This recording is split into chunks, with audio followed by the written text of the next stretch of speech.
Welcome to my channel the lady prophet. ഇന്നത്തെ reading നിങ്ങളുടെ life നിങ്ങൾ ആരുടെയെങ്കിലും ലൈഫിൽ ഒരു പാഠഭാഗമാകുന്നുണ്ടോ എന്നുള്ളതാണ്. അതായത് നിങ്ങൾ ആരുടെയെങ്കിലും ലൈഫിൽ എന്തെങ്കിലും ലൈഫ് ലെസൺ കൊടുക്കുന്നുണ്ടോ നിങ്ങളുടെ ജീവിതം, അല്ലെങ്കിൽ നിങ്ങൾ അവരുടെ ലൈഫിൽ പോയതിന് ശേഷം അവരുടെ ലൈഫിൽ എന്തെങ്കിലും മാറ്റങ്ങൾ ഉണ്ടാവുന്നുണ്ടോ, അവരെന്താണ് അതിൽ നിന്ന് പഠിക്കാനുള്ളത് എന്നുള്ളതാണ് നോക്കുന്നത്. ഇതൊരു കളക്റ്റീവ് റീഡിംഗ് ആണ്, ടൈംലെസ് റീഡിംഗ് ആണ്. എപ്പോഴാണോ കാണുന്നത് അപ്പോൾ മുതൽ വാലിഡ് ആയിരിക്കും. കാർഡ്സ് നോക്കാം.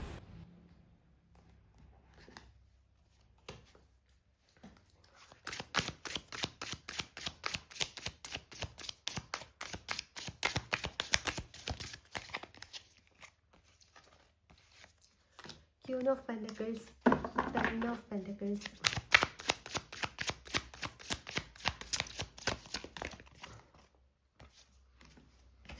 Eight of Cups,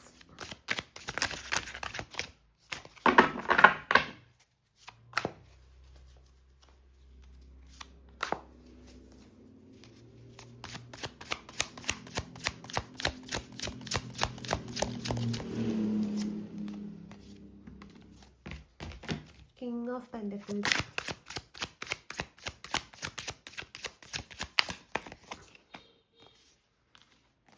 Nine of Cups, Seven of Pentacles, Hermit. Bottom of the deck full കാർഡാണ് വന്നിട്ടുള്ളത്.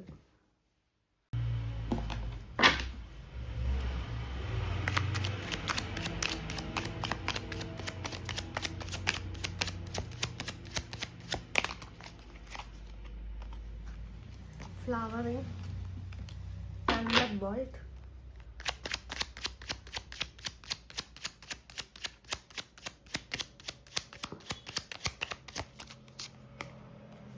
Fool, Lovers, Playfulness. Bottom of the deck മൊറാലിറ്റിയാണ് വന്നിട്ടുള്ളത്. ഇതൊക്കെയാണ് നിങ്ങൾക്ക് വന്നിരിക്കുന്ന കാർഡ്സ്. നിങ്ങൾ ആരുടെയെങ്കിലും ലൈഫിലെ ഒരു ലെസൺ ആണോ എന്ന് നോക്കുമ്പോൾ ഇവിടെ 2 പ്രാവശ്യം ഫുൾ കാർഡ് വന്നതായിട്ട് കാണാൻ പറ്റും. നോർമലി അങ്ങനെ വരാറില്ല, പക്ഷേ ഇവിടെ റിപ്പീറ്റായിട്ട് ഫുൾ എനർജി വന്നിട്ടുണ്ട്. ഞാൻ ആദ്യം എടുത്ത ഡെക്കിൽ ബോട്ടം ഓഫ് ദ ഡെക്ക്, അതായത് ഈ ഒരു റീഡിങ്ങിൻ്റെ മെയിൻ കാർഡായിട്ട് മെയിൻ എനർജി ആയിട്ട് വന്നിരിക്കുന്നത് ഫുൾ കാർഡാണ്. അതുപോലെ സെക്കൻഡ് എടുത്ത കാർഡിലും ഫുൾ കാർഡ് വന്നിട്ടുണ്ട്. അപ്പോൾ 2 പ്രാവശ്യം റിപ്പീറ്റായിട്ട് വന്നിട്ടുണ്ട്. അത് നിങ്ങൾക്കുള്ള കോർ മെസ്സേജ് ആയിട്ടാണ് വന്നിട്ടുള്ളത്. അപ്പോൾ അതെന്താണെന്ന് നോക്കാം. ഇവിടെ ഏതൊക്കെ ഏരിയയിലാണ് നിങ്ങൾ ഏതൊക്കെ ഏരിയയിലാണ് ആരിലൊക്കെയാണ് നിങ്ങളൊരു ലെസണായിട്ട് മാറുന്നത് എന്നുള്ളത് ഞാൻ വഴിയെ പറയാം. ഫുൾ കാർഡ് 2 പ്രാവശ്യം റിപ്പീറ്റായിട്ട് വന്നതുകൊണ്ട് അത് മീൻ ചെയ്യുന്നത് നിങ്ങൾ ആരുടെയെങ്കിലും ലൈഫ് ലെസൺ ആണ് എന്ന് മാത്രമല്ല, നിങ്ങളുടെ ലൈഫിൽ ഇപ്പോൾ വന്നിരിക്കുന്ന ആരെങ്കിലും ഉണ്ടെങ്കിൽ അവരും നിങ്ങളുടെ ലൈഫ് ലെസൺ ആണ് എന്നുള്ളതാണ്. അതായത് അങ്ങോട്ടും ഇങ്ങോട്ടും ഒരു മിററിങ് സംഭവിക്കുന്നുണ്ട്. അതുകൊണ്ടാണ് 2 പ്രാവശ്യം വന്നത്. നിങ്ങളും ലൈഫ് ലെസൺ ആവുന്നുണ്ട്, അതുപോലെ ആ വന്ന വ്യക്തിയും ലൈഫ് ലെസൺ ആവുന്നുണ്ട്. ഇപ്പം നിയറസ്റ്റ് ആയിട്ട് നിങ്ങളോട് ആർക്കെങ്കിലും അറ്റാച്ച്മെൻ്റ് ഉണ്ടെങ്കിൽ, അല്ലെങ്കിൽ നിങ്ങൾക്ക് ആരോടെങ്കിലും ഉള്ള അറ്റാച്ച്മെൻ്റ് ഉണ്ടെങ്കിൽ ആ വ്യക്തിയിൽ നിന്നും നിങ്ങൾ പഠിക്കാനുണ്ട്, ആ വ്യക്തിക്ക് നിങ്ങളിലൂടെയും പഠിക്കാനുണ്ട്. അതുകൊണ്ട് തന്നെ ഇപ്പോൾ ആ ഒരു ബന്ധം ഇവിടെ റിലേഷൻഷിപ്പാണ് കേട്ടോ കുറച്ച് കൂടുതലായിട്ട് വന്നിട്ടുള്ളത്. ആ ഒരു ബന്ധം ഒരു ബ്രേക്കപ്പ് അല്ലെങ്കിൽ ഒരു സെപ്പറേഷൻ സിറ്റുവേഷനിലാണ് കാണാൻ പറ്റുന്നത്. പക്ഷേ ഈ ഒരു സമയം എന്ന് വെച്ചാൽ ഫ്ലവറിങ് സംഭവിക്കുകയാണ് ചെയ്യുന്നത്. അതായത് ഫ്ലവറിങ് സംഭവിക്കുക എന്ന് പറയുമ്പം നിങ്ങളവിടെ ആദ്യം വെറും ഒരു മൊട്ടായിരിക്കും നിങ്ങൾ, പക്ഷേ ആ ഒരു വ്യക്തി ലൈഫിൽ വന്നതിന് ശേഷം നിങ്ങളിലൊരു ബ്ലൂം സംഭവിക്കുന്നുണ്ട്. ആ ബ്ലൂമിംഗ് ആണ് ഇപ്പം നടക്കുന്നത്. പിന്നെ ഈ ഫുൾ കാർഡിൻ്റെ എക്സ്പ്ലെയിൻ ചെയ്യാൻ ഈ ഫുൾ കാർഡ് എന്ന് പറയുമ്പോൾ ഒന്നുമില്ലായ്മയാണ്. അതായത് നമ്മുടെ ഈഗോ, നമ്മൾ ആരായിരുന്നോ, നമ്മുടെ ലാബിലിംഗ് ഉണ്ടാവും, പല കാര്യങ്ങളും നമ്മൾ അത്ര വരെ കൊണ്ടു നടന്ന പല ലിമിറ്റേഷൻ ഉണ്ടാവും, പല ബൗണ്ടറീസ് ഉണ്ടാവും. നമ്മൾ തന്നെ നമ്മളെ ഒരു ചട്ടക്കൂടിനുള്ളിൽ നമുക്ക് ഇന്നതേ പറ്റൂ എന്നുള്ള ലെവലിൽ നമ്മൾ നിർത്തിയിട്ടുണ്ടാവും. ഇതൊക്കെ നമ്മളിൽ നിന്ന് ബ്രേക്ക് ആവുന്ന ഒരു സമയമായിരിക്കും ഇത്. നമ്മൾ കംപ്ലീറ്റ് നമ്മുടെ പല ലോസ് സംഭവിക്കുന്ന സമയം. അതായത് ലോസ് സംഭവിക്കുന്നതെന്ന് വെച്ചാൽ നിങ്ങളുടെ ഉള്ളിലാണ് ലോസ് സംഭവിക്കുന്നത്. നിങ്ങൾക്ക് പുറത്തെ നഷ്ടങ്ങൾ ഉണ്ടാകുന്നു എന്നുള്ളതല്ല, നിങ്ങളുടെ ഉള്ളിൽ കുറേ ലോസ് സംഭവിക്കുന്നുണ്ട്. ഈ ലോസ് നിങ്ങളെ അത്ര വരെ നിങ്ങൾ കീപ്പ് ചെയ്ത് കൊണ്ടുവന്ന ഒരു മാസ്ക് ആയിരിക്കാം. നിങ്ങളുടെ ഒരു കംഫേർട്ട് സോൺ എന്ന് പറയുന്ന ഒരു സോൺ ബ്രേക്ക് ആവുന്നുണ്ടാകാം, അതല്ലെങ്കിൽ നിങ്ങൾക്ക് ലിമിറ്റേഷൻ ഉണ്ടാകാം, അത് നിങ്ങൾക്ക് ഓപ്പോസിറ്റുള്ള വ്യക്തിയിലും ആയിരിക്കാം. അപ്പോൾ ഇത് കംപ്ലീറ്റ് ഇല്ലാണ്ടാവുന്നുണ്ട്. അതായത് 2 പേർക്കും ഒരേ ഇതാണ് സംഭവിക്കുന്നത്. ഫുൾ എനർജി 2 പേർക്കും വന്നിട്ടുണ്ട്. 2 പ്രാവശ്യം വന്നതുകൊണ്ട് അത് മറ്റൊരു വ്യക്തിയെ കൂടിയാണ് കാണിക്കുന്നത്. നിങ്ങളുടെ എനർജിയിൽ ഇപ്പം മറ്റൊരു വ്യക്തിയുടെ ഒരു ഇൻവോൾവ്മെൻറ്റ് കൂടി കാണിക്കുന്നുണ്ട്. അപ്പോൾ അങ്ങനെ ഒരു ഇൻവോൾവ്മെൻറ്റ് വന്നതുകൊണ്ടാണ് 2 പ്രാവശ്യം ഇവിടെ വന്നത്. അപ്പോൾ എന്താണെന്ന് വെച്ചാൽ ഇവിടെ ആ ഫുൾ എനർജി എന്ന് പറയുമ്പം ആ ലോസ് ആണ് സംഭവിക്കുന്നത്. ആ ലോസ് എന്ന് പറയുന്നത് നിങ്ങൾക്കറിയില്ല നിങ്ങളെ ആ ഒരു എനർജി എങ്ങോട്ടാണ് കൂട്ടിക്കൊണ്ടു പോകുന്നത്, അല്ലെങ്കിൽ ആ ഒരു എനർജി നിങ്ങളിൽ വരുത്തുന്ന ചേഞ്ചസ് എന്തൊക്കെയാണെന്നുള്ളത് നിങ്ങൾക്കറിയില്ല. പക്ഷെ നിങ്ങളവിടെ തയ്യാറാണ്. അത് എന്താണോ അതിനെ ഡീൽ ചെയ്യാൻ നിങ്ങൾ തയ്യാറായിട്ട് നിൽക്കുന്നുണ്ട്. അതിനെ ഫ്രീ ആയിട്ട് വിട്ടുകൊടുക്കുകയാണ് ചെയ്യുന്നത്. മേ ബി നിങ്ങൾ അതിൽ നിന്ന് മൂവ് ഓൺ ആയിട്ടുണ്ടാകാം, അതല്ലെങ്കിൽ ആ ഒരു ബന്ധത്തിൽ നിന്ന് ആ വ്യക്തി മൂവ് ഓൺ ആയിട്ട് പോയിട്ടുണ്ടാവാം.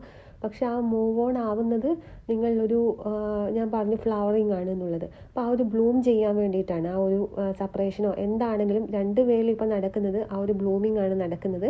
അതുപോലെ ആ സമയത്ത് നമുക്ക് മുന്നിൽ എന്താണെന്നോ ഒന്നും നമുക്ക് മനസ്സിലാവില്ല. പക്ഷെ അതിലെ കംപ്ലീറ്റ് കാര്യവും ബാക്ക്ഗ്രൗണ്ടിൽ ഒരു സൈലൻസിൽ അവിടെ പ്രകൃതിയിൽ നടക്കുന്നുണ്ട്. മീൻസ് നമ്മുടെ ഉള്ളിൽ നടക്കുന്നുണ്ട്. അപ്പം നിങ്ങൾ പുറമേ നിന്നൊന്നും കാണുന്നുണ്ടാവില്ല, നഷ്ടങ്ങൾ മാത്രമേ കാണുന്നുണ്ടാവും. പക്ഷെ നിങ്ങളുടെ ഉള്ളിൽ ആ ഒരു നിങ്ങളിൽ ഒരു വെയിറ്റിംഗ് എനർജി ഉണ്ടാവുന്നുണ്ട്.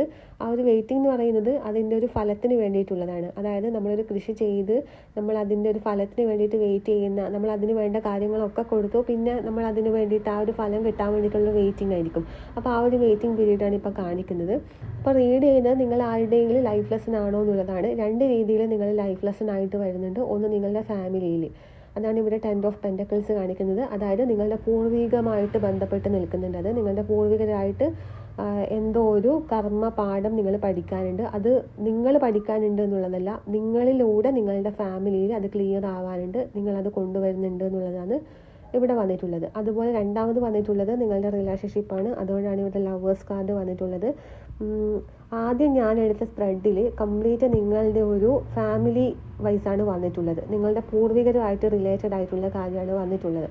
സെക്കൻഡ് ഞാൻ എടുത്ത ഡെക്കിലാണെങ്കിൽ നിങ്ങളുടെ റിലേഷൻഷിപ്പുമായിട്ട്, നിങ്ങളുടെ ലവ് റിലേഷൻഷിപ്പുമായിട്ട് റിലേറ്റഡ് ആയിട്ടാണ് വന്നിട്ടുള്ളത്. അപ്പോൾ ഈ ഫസ്റ്റ് ഡെക്ക് എക്സ്പ്ലെയിൻ ചെയ്യുകയാണെങ്കിൽ നിങ്ങളുടെ പൂർവികരുമായിട്ട് ബന്ധപ്പെട്ടിട്ട് മേ ബി നിങ്ങളുടെ പൂർവികർ നിങ്ങളിലൂടെ എന്തെങ്കിലും ആ ഒരു ഫാമിലിയിൽ ചെയ്യാൻ ആഗ്രഹിക്കുന്നുണ്ടാവാം. അതല്ലെങ്കിൽ നിങ്ങളുടെ കുടുംബപരമായിട്ടുള്ള കർമ്മഭാരം, ആ ഒരു സംഭവത്തിൻ്റെ ബ്രേക്ക് സംഭവിക്കേണ്ടത് നിങ്ങളിലൂടെ ആയിരിക്കാം. നിങ്ങളിലൂടെയാണ് ആ ഒരു കുറേ കാലമായിട്ട് ആ ഒരു കുടുംബത്തിലുണ്ടായ ഒരു പാറ്റേൺ ബ്രേക്ക് ആവുന്നത്.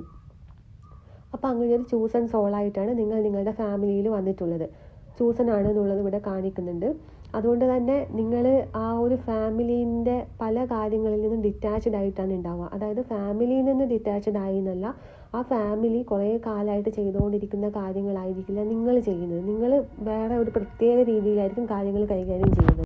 അപ്പോൾ അത് എന്തുകൊണ്ടാണ് അങ്ങനെ സംഭവിക്കുന്നതെന്ന് വെച്ചാൽ നിങ്ങൾ ആ ഫാമിലിയിൽ ചൂസ് ആൻഡ് സോളായിട്ടാണ് വന്നിട്ടുള്ളത്. ഫാമിലി കർമ്മ ബ്രേക്ക് ആക്കാൻ വേണ്ടി വന്ന ഒരാളാണെന്ന് കാണിക്കുന്നുണ്ട്. അത് കൂടുതലും പലർക്കും ഫിനാൻഷ്യൽ സംബന്ധമായിട്ടാണ് കാണിക്കുന്നത്. കാരണം ഇവിടെ ആ ഒരു ഡെക്കിൽ കൂടുതലും പെൻറ്റക്കിൾ എനർജിയാണ് വന്നിട്ടുള്ളത്. അതുമാത്രമല്ല നിങ്ങളുടെ ഉള്ളിലെ ആ ഒരു സ്ത്രീത്വം, അത് പുരുഷനായാലും സ്ത്രീ ആയാലും നിങ്ങളുടെ ഉള്ളിലെ ആ ഒരു ഫെമിനൈൻ എനർജീൻ്റെ ഒരു പ്രസൻസാണ് ഇവിടെ കാണാൻ പറ്റുന്നത്. അപ്പോൾ ആ ഒരു ഫെമിനൈൻ എനർജി അവേക്കനിങ് ആവുന്നതിലൂടെയാണ് നിങ്ങളുടെ ഫാമിലി കർമ്മ റിലേറ്റഡ് ആയിട്ട് എന്തോ ഒരു കാര്യം ബ്രേക്ക് ആവുന്നതായിട്ട് കാണിക്കുന്നത്. ഇതൊരു കളക്റ്റീവ് റീഡിംഗ് ആയതുകൊണ്ട് എന്താണ് എന്നുള്ളത് പറയാൻ പറ്റില്ല. അത് ഇൻഡിവിജ്വൽ റീഡിങ്ങിൽ മാത്രമേ പറയാൻ പറ്റൂ. ഇത് കളക്റ്റീവ് റീഡിംഗ് ആകുമ്പം ആ ഒരു ഫാമിലി കർമ്മ എന്നുള്ളത് മാത്രമേ ഇവിടെ പറയാൻ പറ്റൂ. അതുകൊണ്ടാണ് ഫാമിലിയിലെ റിപ്പീറ്റായിട്ട് വന്ന നിങ്ങളുടെ ഫാമിലിയിലെ ആൾക്കാർ ചെയ്തുകൊണ്ടേയിരുന്ന കാര്യം ഉണ്ടാവും. അവർ പോകുന്നൊരു വഴിയുണ്ടാവും. പക്ഷെ ആ വഴിയിൽ നിന്നൊക്കെ ഡിഫറെൻ്റ് ആയിട്ടാണ് നിങ്ങൾ പോകുന്നത്. നിങ്ങളെ മറ്റുള്ളവർ പറയുന്നുണ്ടാവും, ഇവൾ മാത്രം എന്താ ഇങ്ങനെയല്ല, ഇവൻ മാത്രം എന്താ ഇങ്ങനെ എന്നുള്ള രീതിയിൽ നിങ്ങളുടെ ഫാമിലിയിൽ നിന്ന് തന്നെ പറയുന്നുണ്ടാവും. അതിന് കാരണം എന്ന് വെച്ചാൽ ഇതാണ്, നിങ്ങളവിടെ ചൂസനായിട്ട് വന്നതാണ്, നിങ്ങളിലൂടെയാണ് ആ കർമ്മ തീരേണ്ടത്. അതുകൊണ്ട് നിങ്ങൾക്കൊരു പ്രത്യേക തരം എനർജി ഉണ്ട്. അതാണ് ഇവിടെ കിങ് ഓഫ് പെൻറ്റക്കിൾസും ക്യൂൻ ഓഫ് പെൻറ്റക്കിൾസും വന്നിട്ടുള്ളത്. രണ്ടും പെൻറ്റക്കിൾ എനർജിയാണ്, രണ്ടും കിങ്ങും ക്യൂനുമാണ്. അപ്പോൾ പെൻറ്റക്കിൾ എനർജിയിൽ ഫെമിനൈൻ മാസ്കുലൈൻ എനർജിയാണ് വന്നിട്ടുള്ളത്. അങ്ങനെ വരുമ്പോൾ എന്ന് വെച്ചാൽ മെറ്റീരിയലിസ്റ്റിക്കലി നിങ്ങൾക്കുണ്ടാവുന്ന ബാലൻസിനെയാണ് കാണിക്കുന്നത്. അതുമാത്രമല്ല അതിൽ ഹെർമിറ്റ് എനർജി വന്നിട്ടുണ്ട്. അതായത് ഹെർമിറ്റ് എനർജി എന്ന് പറയുമ്പം നിങ്ങൾ നിങ്ങളുടെ ഉള്ളിലോട്ട് തന്നെ നോക്കുന്നൊരു ടൈം പീരീഡാണ് ഈ ഒരു ഇത് വരുന്നത്. അതായത് നിങ്ങൾ ആ ഒരു കിങ്ങും ക്യൂനും പെൻഡക്കിൾ എനർജിയിൽ വന്നതുകൊണ്ടും ഹെർമിറ്റ് എനർജിയും ഇവിടെ വന്നതുകൊണ്ട് ഇതൊരു ബാലൻസിങ് എനർജി ആയിട്ടാണ് വന്നിട്ടുള്ളത്. അതായത് നിങ്ങളായിരിക്കും സ്പിരിച്വലായിട്ടും മെറ്റീരിയലിസ്റ്റിക് ആയിട്ടും നിങ്ങളുടെ ഫാമിലിയിൽ ഒരേപോലെ രണ്ടിനെയും കൈകാര്യം ചെയ്യുന്ന ഒരു വ്യക്തി. അപ്പോൾ രണ്ട് റെലം നിങ്ങൾ ഒരേ രീതിയിലാണ് കൈകാര്യം ചെയ്യുന്നത്. രണ്ടും നിങ്ങൾ ബാലൻസിൽ കൊണ്ടുപോകുന്നുണ്ട്. ഈ രണ്ടും നിങ്ങൾക്ക് ബാലൻസിൽ കൊണ്ടുപോയാൽ മാത്രമേ നിങ്ങൾക്ക് ആ ഫാമിലി കർമ്മ ഹീൽ ചെയ്യാൻ പറ്റും. ആ ഫാമിലി കർമ്മ ഫിനാൻഷ്യൽ റിലേറ്റഡ് ആയിട്ട് വന്നിട്ടുണ്ട്. അപ്പോൾ ആ ഒരു കർമ്മ ഹീലാവണമെന്നുണ്ടെങ്കിൽ നിങ്ങളുടെ ഉള്ളിലെ സ്പിരിച്വൽ എനർജിക്ക് മാത്രമേ അത് ഹീലാക്കാൻ പറ്റൂ. അതുകൊണ്ടാണ് ആ ഒരു സ്പിരിച്വൽ എനർജി നിങ്ങൾക്ക് ബാലൻസിങ് ആയിട്ട് വന്നിട്ടുള്ളത്. പിന്നെ നിങ്ങൾക്ക് ഇവിടെ വന്നിരിക്കുന്നത് നിങ്ങളുടെ ഏതോ ഒരു പൂർവികൻ്റെ ഒരാഗ്രഹം നിങ്ങളിലൂടെ ഫുൾഫിൽ ചെയ്യാനുണ്ട് എന്നുള്ളതാണ്. 9 ഓഫ് കപ്സും അതുപോലെ 10 ഓഫ് പെൻഡക്കിൾസും കാണിക്കുന്നത് ആ ഒരു എനർജിയാണ്. ആ ഒരു ആഗ്രഹം ഫുൾഫിൽ ആവുന്നതിലൂടെയാണ് നിങ്ങളുടെ ആ ഒരു ഫാമിലി കർമ്മ തീരുന്നത്. കാരണം ആ ഒരു കർമ്മയാണ് നിങ്ങളുടെ ഫാമിലിയിൽ ഒരു പാറ്റേൺ, ഒരു ലൂപ്പ് പോലെ റിപ്പീറ്റ് ആയിട്ട് വരുന്നത്. അതെപ്പോഴാണോ ആ ഒരു ആഗ്രഹം ഫുൾഫിൽ ആകുന്നത് ആ സമയത്ത് ഈ ഒരു കർമ്മയും നിങ്ങളിലൂടെ പൂർത്തിയാകേണ്ടതാണ് എന്നുള്ളത് ഇവിടെ വന്നിട്ടുണ്ട്. പിന്നെ നിങ്ങൾക്ക് റിലേഷൻഷിപ്പിലാണ് നിങ്ങൾ പഠിക്കാനുള്ളതും പഠിപ്പിക്കാനുള്ളതും. ഈ ഫാമിലി വൈസ് നിങ്ങൾക്ക് വരുന്ന ഈ ഒരു ലെസൺ അത് നിങ്ങളിലൂടെയാണ് ആ ഫാമിലി ലെസൺ പഠിക്കുന്നത്. നിങ്ങളുടെ ഫാമിലി അത് നിങ്ങളുടെ പാരൻസിൻ്റെ ഫാദർ വഴിയുമുണ്ട് മദർ വഴിയുമുണ്ട്. രണ്ടും ഇവിടെ വന്നിട്ടുണ്ട്. അമ്മ വഴി മാത്രമല്ല അച്ഛൻ വഴി മാത്രമല്ല, രണ്ട് രീതിയിലും പാരൻസിൻ്റെ രണ്ടാളുടെ ഇതിലും നിങ്ങൾക്ക് ആ ഒരു കർമ്മ ഫുള്ളാവാനുണ്ട്, നിങ്ങളിലൂടെ ബ്രേക്ക് ആവാനുണ്ട്. അപ്പോൾ അത് നിങ്ങളിലൂടെയാണ് പഠിപ്പിക്കുന്നത്. നിങ്ങളുടെ ഫാമിലി നിങ്ങളെ ഒന്നും പഠിപ്പിക്കുന്നില്ല. പക്ഷെ നിങ്ങളിലൂടെയാണ് അവർ ആ ലെസൺ പഠിക്കുന്നത്. നിങ്ങളുടെ ഫാമിലി ഒരു കളക്റ്റീവ് കോൺഷ്യസ്നെസ് ആണ്. ആ കളക്റ്റീവ് എനർജി നിങ്ങളിലൂടെയാണ്, നിങ്ങളുടെ ഒരു സിംഗിൾ എനർജിയിലൂടെയാണ് അവർ ലെസൺ ലേൺ ചെയ്യുന്നത്. നിങ്ങൾ അവർക്ക് പാടാകുകയാണ് ചെയ്യുന്നത്. പക്ഷേ റിലേഷൻഷിപ്പിൽ വരുമ്പോൾ എന്ന് വെച്ചാൽ ലവേഴ്സ് കാർഡ് നിങ്ങൾ രണ്ടുപേരും മിററിങ് ചെയ്യുകയാണ് ചെയ്യുന്നത്. ലവേഴ്സ് കാർഡിൽ രണ്ടുപേര് അങ്ങോട്ടും ഇങ്ങോട്ടും പരസ്പരം മുഖാമുഖം നോക്കി ഫേസ് ടു ഫേസ് നിൽക്കുന്നത് കാണാൻ പറ്റും.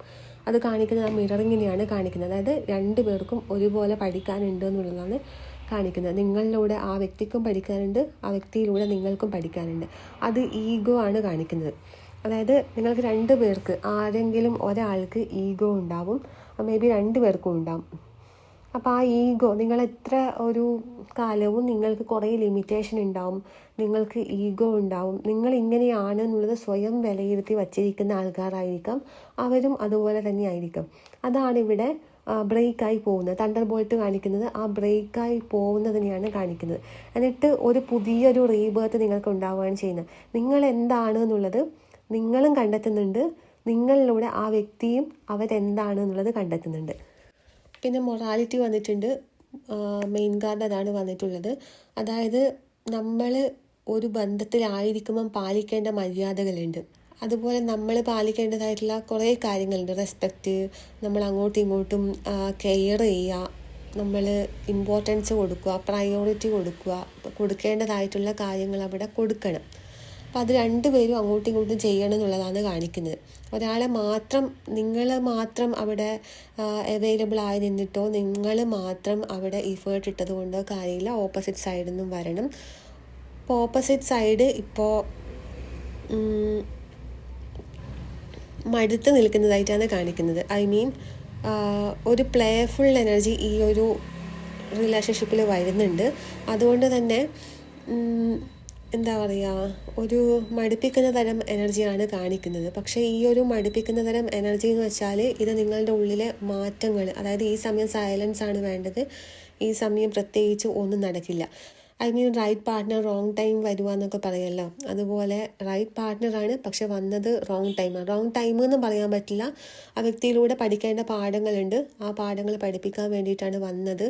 അപ്പോൾ ആ സമയത്ത് നിങ്ങൾ പഠിക്കേണ്ടതായിട്ടുള്ള കുറേ മൊറാലിറ്റി ഉണ്ട്, റിലേഷൻഷിപ്പിലെ നിയമങ്ങളുണ്ട്. അതൊരു നിയമങ്ങളല്ല, നമ്മൾ പാലിക്കേണ്ട, നമ്മളോട് തന്നെ കൊടുക്കുന്നൊരു റെസ്പെക്റ്റാണ് നമ്മൾ നമ്മുടെ പാർട്ട്ണർക്ക് കൊടുക്കുന്നത്. നമ്മൾക്ക് എപ്പോൾ റെസ്പെക്റ്റ് കൊടുക്കുന്നോ ആ സമയത്ത് പാർട്ട്ണറുടെ അടുത്ത് നിന്നും കിട്ടും. അപ്പം അങ്ങനെ കുറേ മൊറാലിറ്റി ഇവിടെ പഠിക്കുന്നതായിട്ടാണ് കാണിക്കുന്നത്. അപ്പോൾ ഈ ഒരു റീഡിങ്ങിൽ എന്ന് വെച്ചാൽ നിങ്ങളുടെ തന്നെ മിറർ എനർജിയാണ് അവിടെ വരുന്നത്. അങ്ങനെ വരുമ്പോൾ ആ വ്യക്തിയിൽ എന്തൊക്കെ കുറവുകളാണ്, അങ്ങനെ വരുമ്പോൾ ആ വ്യക്തിയിൽ നിങ്ങൾ എന്തൊക്കെ കുറവുകളാണ് കാണുന്നത് എന്നുള്ളത് നോക്കുക. ആ ഒരു കുറവ് നിങ്ങൾക്കുള്ളിലുള്ളതാണെന്ന് മനസ്സിലാക്കിയിട്ട് അത് തിരുത്താൻ ശ്രമിക്കുക. അത് തിരുത്തുന്നിടത്തുനിന്ന് ഈ റിലേഷൻഷിപ്പ് നല്ല രീതിയിലേക്ക് വരും. ഫ്ലവറിങ് കാണിക്കുന്നതാണ്. ഈ ഒരു ഫ്ലവറിങ്ങും തണ്ടർ ബോൾട്ടും ഒരുമിച്ചാണ് വന്നിട്ടുള്ളത്. തണ്ടർ ബോൾട്ട് എന്ന് പറയുന്നത് നിങ്ങളെ അടിമുടി മാറ്റുന്ന തരം റിലേഷൻഷിപ്പാണ്. നിങ്ങളുടെ എന്തൊക്കെ നിങ്ങൾ ലാബിൽ ചെയ്ത് കൊണ്ട് നടക്കുന്നുണ്ടോ, എന്തൊക്കെ നിങ്ങളുടെ ഐഡൻറ്റിറ്റിയാന്ന് പറഞ്ഞ് കൊണ്ട് നടക്കുന്നുണ്ടോ, ഇതെല്ലാം നിങ്ങളിൽ നിന്ന് മാറ്റിമറിക്കുന്ന ഒരു വ്യക്തിയാണ് ഓപ്പോസിറ്റ് ഉള്ളൊരു വ്യക്തി. അതായത് നിങ്ങളുടെ ഉള്ളിലെ ആ ഒരു സത്തയുണ്ടാവും ഓരോ ആൾക്കാർക്കും. അവനവൻ്റെ ഉള്ളിലെ എനർജി അത് നിങ്ങൾക്ക് മനസ്സിലായിട്ടുണ്ടാവില്ല, നിങ്ങളുടെ എനർജീൻ്റെ പവർ എന്താണ് എന്നുള്ളത്. പക്ഷെ ആ വ്യക്തി നിങ്ങൾക്ക് കാണിച്ചു തരുന്നത് നിങ്ങളുടെ ലിമിറ്റേഷൻ മാറ്റുക എന്നുള്ളതാണ്. ആ ലിമിറ്റേഷൻ മാറ്റി കഴിയുമ്പോഴാണ് നിങ്ങൾക്കുള്ളിലെ ആ ഫ്ലവറിങ് സംഭവിക്കുന്നത്, നിങ്ങൾക്കുള്ളിലെ ആ സത്ത ഉണർന്നു വരുന്നത്. അപ്പോൾ അതിതുവരെയും നിങ്ങൾക്ക് നിങ്ങളുടെ പവർ എന്താണെന്ന് മനസ്സിലായിട്ടില്ല. ആ പവർ എന്താണെന്ന് മനസ്സിലാക്കാത്തതിന് കാരണം എന്ന് വെച്ചാൽ നിങ്ങൾ നിങ്ങളുടേതായിട്ടുള്ള ഒരു ഐഡൻറ്റിറ്റിയിലാണുള്ളത്. അത് നിങ്ങൾ തന്നെ ക്രിയേറ്റ് ചെയ്ത ഒരു ഐഡൻറ്റിറ്റിയാണ്. അപ്പോൾ ആ ഒരു ക്രിയേറ്റ് ചെയ്ത ഐഡൻറ്റിറ്റിയെ കംപ്ലീറ്റ് ബ്രേക്ക് ചെയ്യാൻ വേണ്ടിയിട്ടാണ് ഈ ഒരു വ്യക്തി വന്നിരിക്കുന്നത്. അപ്പോൾ ആ ഒരു ബ്രേക്കിലൂടെ സംഭവിക്കുന്നത് നിങ്ങളുടെ സത്യയെ അറിയാണ് ചെയ്യുന്നത്. നിങ്ങൾക്കുള്ളിൽ ആ ഒരു ബ്ലൂം സംഭവിക്കുകയാണ് ചെയ്യുന്നത്. ആ പ്ലേഫുൾ എനർജി, നിങ്ങളൊരു പ്ലേഫുൾ എനർജി ഉണ്ട്. ആ എനർജി ഈ ഒരു ഐഡൻറ്റിറ്റിയെ, ലേബലിങ്ങിനെ, നിങ്ങളുടെ ആ ഒരു ലിമിറ്റേഷനെ മറികടക്കാൻ വേണ്ടിയിട്ടാണ് ആ പ്ലേ ആയിട്ട് നിൽക്കുന്ന തരം എനർജി വരുന്നത്. അപ്പോൾ അത് മനസ്സിലാക്കിയിട്ട് നിങ്ങളത് ബ്രേക്ക് ചെയ്യാൻ തയ്യാറാകുന്നിടത്തുനിന്ന് ഈ ഒരു എനർജി മാറിയിട്ട് വരും. അതുപോലെ തന്നെ അവരിലും മാറ്റങ്ങൾ സംഭവിക്കാനുണ്ട്. രണ്ടുപേരിലും മാറ്റങ്ങൾ സംഭവിക്കുന്നതായിട്ട് കാണിക്കുന്നുണ്ട്. അപ്പോൾ നിങ്ങൾ ആരുടെയെങ്കിലും ലൈഫ് ലെസൺ ആണോ നോക്കുമ്പോൾ ഫാമിലിയിൽ നിങ്ങളൊരു ലൈഫ് ലെസൺ ആണ്. റിലേഷൻഷിപ്പിൽ രണ്ടുപേരും നിങ്ങൾ അവർക്കും ലൈഫ് ലെസനാണ്, അവർ നിങ്ങൾക്കും ലൈഫ് ലെസനാണ്. മിററിങ്ങാണ് സംഭവിക്കുന്നത്. ഇതിൽ ഫ്ലവറിങ്ങും തണ്ടർ ബോൾട്ടും വന്നിരിക്കുന്നതെന്ന് വെച്ചാൽ നിങ്ങളുടെ ലെസൺ എന്താണ് എന്നുള്ളതാണ്. അത് കാണിക്കുന്നത് നിങ്ങളുടെ ഫോൾസ് ബിലീഫ് ബ്രേക്ക് ആവുന്നു എന്നുള്ളത്, അതുപോലെ ഈഗോ എക്സ്പോസ് ചെയ്യുന്നു എന്നുള്ളത്. നിങ്ങൾ പോലും തിരിച്ചറിയാത്ത ഒരു ഈഗോ നിങ്ങൾക്കുള്ളിലുണ്ട്. ആ ഈഗോനെ എക്സ്പോസ് ചെയ്യാൻ വേണ്ടിയിട്ടാണ് ഈ ഒരു കാർഡ് വന്നിരിക്കുന്നത്, ആ ഒരു വ്യക്തിയും നിങ്ങളുടെ ലൈഫിലേക്ക് വന്നിരിക്കുന്നത്. അപ്പോൾ ഈ രണ്ട് കാർഡ് കാണിക്കുന്നത്, ഒന്ന് നിങ്ങളുടെ ഹാർട്ടിൽ ഒരു പ്യുവർ ഒരു ട്രൂത്ത് ഉണ്ട്. ആ ട്രൂത്തും അതുപോലെ നിങ്ങളുടെ ഇല്യൂഷനും തമ്മിലുള്ളൊരു കോൺഫ്ലിക്റ്റ്, ഒരു ക്ലാഷാണ് സംഭവിക്കുന്നത്. നിങ്ങളുടെ ഇല്യൂഷൻ എന്ന് പറയുന്നത് ആ ഈഗോ നിങ്ങൾക്കുള്ളിലെ ഈഗോ ആണ് എന്നുള്ളത് നിങ്ങൾക്ക് മനസ്സിലാവുന്നില്ല. നിങ്ങളുടെ ആ ഒരു ലിമിറ്റേഷൻ നിങ്ങളുടെ ഈഗോ ആണ് എന്നുള്ളത് നിങ്ങൾക്ക് മനസ്സിലാവുന്നില്ല. ആ ഒരു കാര്യത്തെ എക്സ്പോസ് ചെയ്യാണ് നിങ്ങളിലേക്ക് വന്ന ആ ഒരു വ്യക്തി. പിന്നെ ഇതിൽ നിങ്ങളുടെ സോൾ റോൾ വന്നിരിക്കുന്നത് ഫാമിലി വൈസ് 10 ഓഫ് പെൻറ്റക്കിൾസും ഹെർമിറ്റ് എനർജിയും. അതായത് നിങ്ങളുടെ ഉള്ളിലെ സ്പിരിച്വൽ എനർജിയാണ് നിങ്ങളുടെ ഫാമിലിയിലെ ആ ഒരു കർമ്മ ബ്രേക്ക് ചെയ്യുന്നത് എന്നുള്ളതാണ് വന്നിട്ടുള്ളത്. ഈ ഒരു റീഡിങ്ങിൻ്റെ ഓവറോൾ ആയിട്ട് വരുന്നൊരു മെസ്സേജ് എന്ന് പറയുന്നത് മൊറാലിറ്റിയാണ്. നിങ്ങളുടെ ഫാമിലി വൈസ് ആണെങ്കിലും റിലേഷൻഷിപ്പ് വൈസ് ആണെങ്കിലും അതൊരു ഹൈ വാല്യൂ കാർമിക് അസൈൻമെൻ്റ് ആണ്. അതിന് അത്രയും വാല്യൂ ഉണ്ട്. നിങ്ങളിപ്പം ഡീൽ ചെയ്യുന്ന റിലേഷൻഷിപ്പ് ആണെങ്കിലോ, നിങ്ങളിപ്പം ഡീൽ ചെയ്യുന്ന ആ ഒരു റിലേഷൻഷിപ്പിലെ സെപ്പറേഷൻ ആണെങ്കിലോ, എന്തായാലും നിങ്ങളിപ്പം ഡീൽ ചെയ്യുന്ന ഫാമിലി കർമ്മയാണെങ്കിലോ, അതൊരു ഹൈ വാല്യൂ ഉള്ളൊരു അസൈൻമെൻറ്റ് പോലെയാണ് നിങ്ങളുടെ സോളിന്. അപ്പോൾ അത് കംപ്ലീറ്റ് ചെയ്യുക എന്നുള്ളതാണ് നിങ്ങളുടെ ടാസ്ക്. ഇതിൽ നിന്ന് എത്ര ഒളിച്ചോടാൻ ശ്രമിച്ചാലും ഈ 8 ഓഫ് കപ്സ് കാണിക്കുന്നതാണ് നിങ്ങൾ ഇതിൽ നിന്ന് മൂവ് ഓൺ ആകാൻ ശ്രമിക്കുന്നതിനെയാണ് കാണിക്കുന്നത്. അത് ബന്ധത്തിൽ നിന്നായിരിക്കാം, ഫാമിലീൻ്റെ ആ ഒരു പാറ്റേൺ നിന്നായിരിക്കാം. അപ്പോൾ എത്ര നിങ്ങൾ അതിൽ നിന്ന് മൂവ് ഓൺ ആകാൻ ശ്രമിച്ചു കഴിഞ്ഞാലും നിങ്ങൾ അതിൽ സ്ട്രഗിൾ ചെയ്യുകയാണ് ചെയ്യുക. കാരണം ഇത് നിങ്ങൾ ഡീൽ ചെയ്യേണ്ടതായിട്ടുള്ള കാര്യമാണ്. ഇത് കംപ്ലീറ്റ് ചെയ്യാതെ നിങ്ങൾക്ക് ഒരു ഫുൾഫിൽ ആകുന്ന ഒരു അവസ്ഥയിലേക്ക് നിങ്ങൾ വരില്ല. കാരണം ഇത് നിങ്ങളുടെ ഒരു കാർമിക് കോൺട്രാക്റ്റ് ആണ്. കാർമിക് കോൺട്രാക്റ്റ് മീൻസ് നിങ്ങളുടെ സോള് ഏറ്റെടുത്ത് വന്ന ഒരു മിഷൻ പോലെയാണ് നിങ്ങളിത് ചെയ്യും എന്നുള്ളത്. അതുപോലെ ഈ ഒരു ബന്ധത്തിൽ നിന്നാണ് നിങ്ങളെ കണ്ടെത്തേണ്ടത്, നിങ്ങൾ പാഠം പഠിക്കേണ്ടത്. നിങ്ങളുടെ ആ ഒരു ഉള്ളിലെ ഇന്നർ പവർ പുറത്തോട്ടേക്ക് വരേണ്ടതൊക്കെ ഈ ഒരു ബന്ധത്തിലൂടെയാണ് എന്ന് കരുതി ഈ ഒരു റീഡിങ് എല്ലാവർക്കും റീസണേറ്റ് ആവണമെന്നില്ല.